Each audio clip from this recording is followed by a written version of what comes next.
All right, everybody, how's it going? I'm back to do a custom video for Tony T. Tony T, what's going on, my guy? All right, Tony T is a Pisces sun, a Sagittarius moon, Virgo rising, and has an Aries Stellium, right? And Aries is in the 8th house. So the stellium consists of the planet Mercury, planet Venus, and the planet Mars. And Tony T asks how to merge those energies. If I have any insight on how you can merge these energies together. All right, Tony, I got you covered, man. I'm going to start with your 8th house of stellium because you got a lot going on here. I'm gonna start there and then work my way around. Probably say the Sagittarius moon, I believe is what it is. Yeah, I'll leave the Sagittarius moon for the end. Because that's going to be the real thing that you may struggle with if you do at all. All right, so here we go. You got an 8th house stellium that consists. It's in the house of Aries, and it consists of Mercury, Venus, and Mars. Right. So what you need to understand here right now, straight off the bat, is that you have the potential to yield high income. And I mean serious income. And the primary reason why is because you have the 2nd house. Whenever you have the 2nd house ruler inside of the 8th house, you have that ability to do so. You have the potential to do so. Okay, and you have Venus, which is the 2nd house ruler, inside of your 8th house, which is in Aries. Now, this is what you want to be sure. This is what you want to look at when you're looking at money matters, right? And you can look at this. You can look at this from an entrepreneurial aspect, and you can look at this from a singular entity, from a salary worker aspect as well. You know, I'm talking money because this is big money here. This is a big money issue. You have a big money placement right here. A money placement period. Okay, so the reason why I said you can look at it both ways. Put it like this. Let me get straight to it, right? You can look at being an entrepreneur much more better if you ask me. And the reason why I say that is because 8th house deals with other people's money. Okay, so because Aries is there, this is where the conflict, or could be conflict, comes in, because it's the sign of Aries is there. So that's a singular energy, right? You're thinking about yourself. So you can easily say, okay, whatever, you can override these planets being inside of your 8th house and say, okay, well, you know, I got fiery energy there, so what I'm going to do is I'm just going to go find me this awesome job and I'm going to tackle everything by myself. But it really defeats the purpose of having that placement inside of the 8th house, because you will be able to obtain other people's money more conveniently than the average person would because of these placements. So this is why I recommend to take advantage of that. I recommend that you pursue entrepreneurial endeavors. Now, what happens with this is because you have Mars there, which is Aries ruler, right? This is going to make you act more like an individual with this placement. And you really have to remember that although Aries has leadership qualities, that you have to lead people. That's the whole purpose of being in Aries. And, you know, Aries messes up a lot in the beginning. And I don't know you're not an Aries, but I'm bringing it in, trust me, because this energy is focused there. You have a stellium here, so you got to really get what I'm saying right here. Aries has the tendency to take on projects a lot by themselves and tackle things on their own. In the beginning, they scrape their knees a lot. They regret a lot of the things that they do in the beginning, but it's a learning process for them. So the best thing for you to do is to learn from whatever trials and tribulations you've gone through already on your own, and realize that you're going to need some type of restraint practice in order to make this thing come into fruition beautifully as it could. Wherever your Saturn is, look for it, but I'm not going to delve too far away from what I'm saying right now, but that is something else that can help you. Your Saturn can actually help you. Now, like I said, you got fire. There's a whole lot of fire there. You got Mars, the ruler of Aries, there in the sign of Aries, right? So that's great as far as leadership qualities go. In order for you to be an entrepreneur, you have to be a leader. You have to possess leadership qualities. So again, you have 2 points in the bucket when it comes to this placement. Now you got Venus there. So Venus is catchy, it's tricky, right? Now that is your wealth. Don't get it wrong, right? That's your beneficial, that's the benefactor. So you're going to get the wealth, right? However, Venus being inside of Aries is a quick interaction. It's a quick energy. So you will be touching these assets of this wealth very quickly. Like, you have the potential to run through whatever you obtain, right? So the key component to this is being able to show some type of restraint. And this is how you're going to be able to show some type of restraint. I want you to pay attention to where the astrology is currently. And currently, the second house has Aries in it for you because you're a Pisces sun. Okay, so second house is the house of personal finances. Now, you're not home yet. Don't think that you're safe because you say, okay, I got it now. Aries is the second house, personal finances. I'm going to get the money for myself. You can take this road and say, okay, I got other people's money. I'm going to pay myself a high salary now, and then I'm going to look for how to do my entrepreneurial endeavors. However, that's going to put you right back in the same positions that I said to try to prevent, which is taking on things all for yourself, right? In order for the Aries energy to lead, you have to lead people. So you got to get others involved. And by paying yourself a high salary, what you're going to do is you're going to take on your responsibilities, you're going to take on your family's responsibilities, you're going to take on other people's responsibilities, and you're going to miss the whole entrepreneurial opportunity that your placements already have set up for you, okay?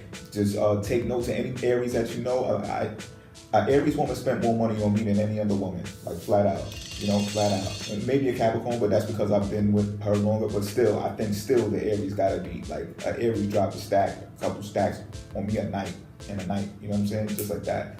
So this is what I'm talking about. I'm using that as an example to show you how quick Aries can obtain wealth and how quick it can just leave right out of their hands, because they are such a singular entity that they're like, no, I got it. And they'll start taking care of everybody around them, and they will learn, they will go through their heartaches, their hardships, you know what I mean?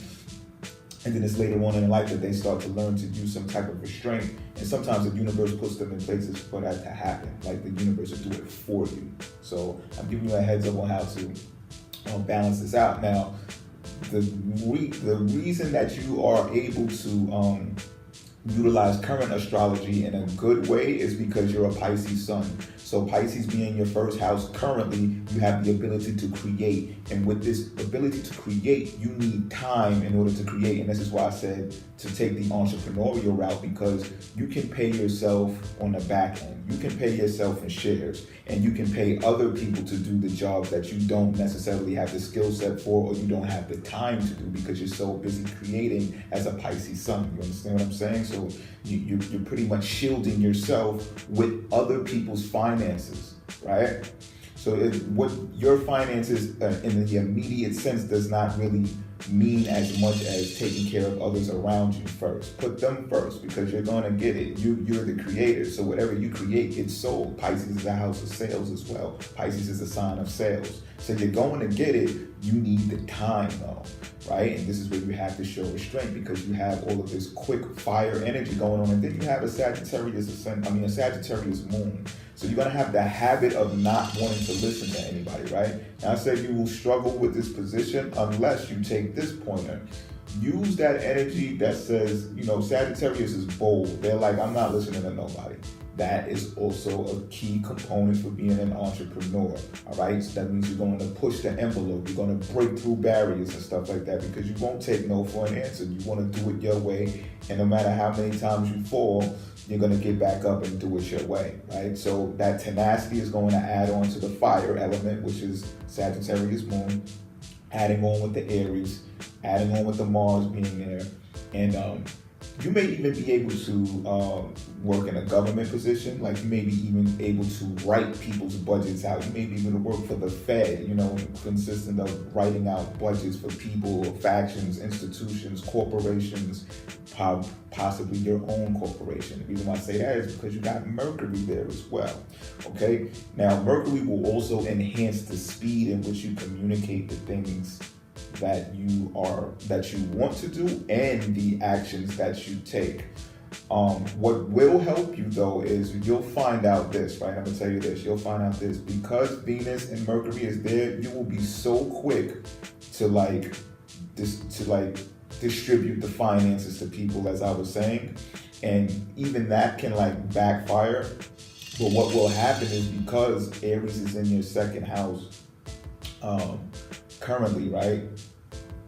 And you're creating as a Pisces, you'll find out that the universe will push back in some type of way, and you will realize that you cannot fork all of that money over.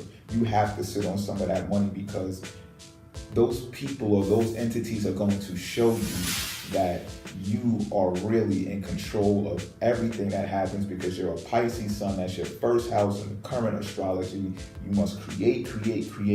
And the reason why I say this is because when you have Aries energy in the 8th house, whatever you create with high initiative, it will yield high results. Okay?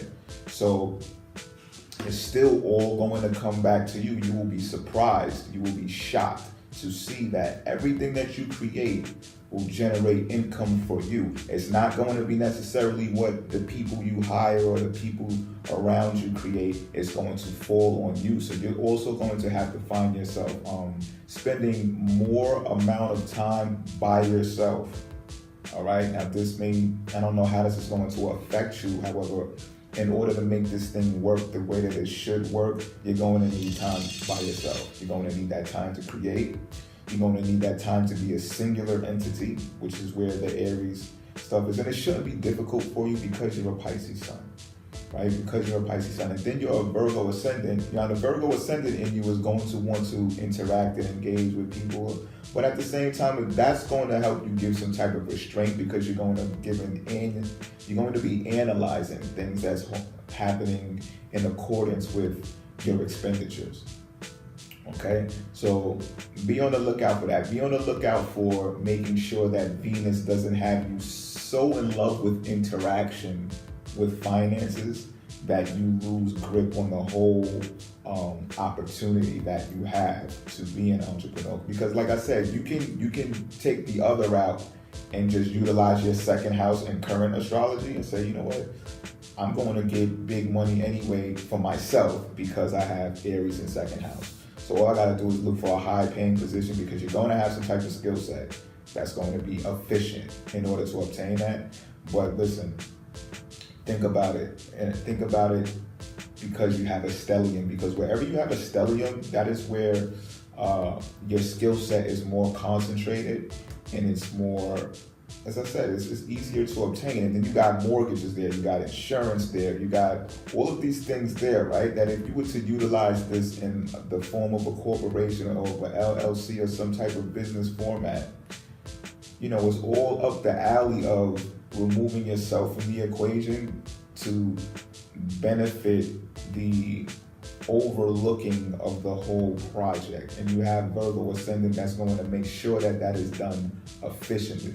So again, do not let the Venus get the best of you is pretty much what I'm saying. But you know, as I said, that's also your key component to obtaining the finances. And also take a look at this.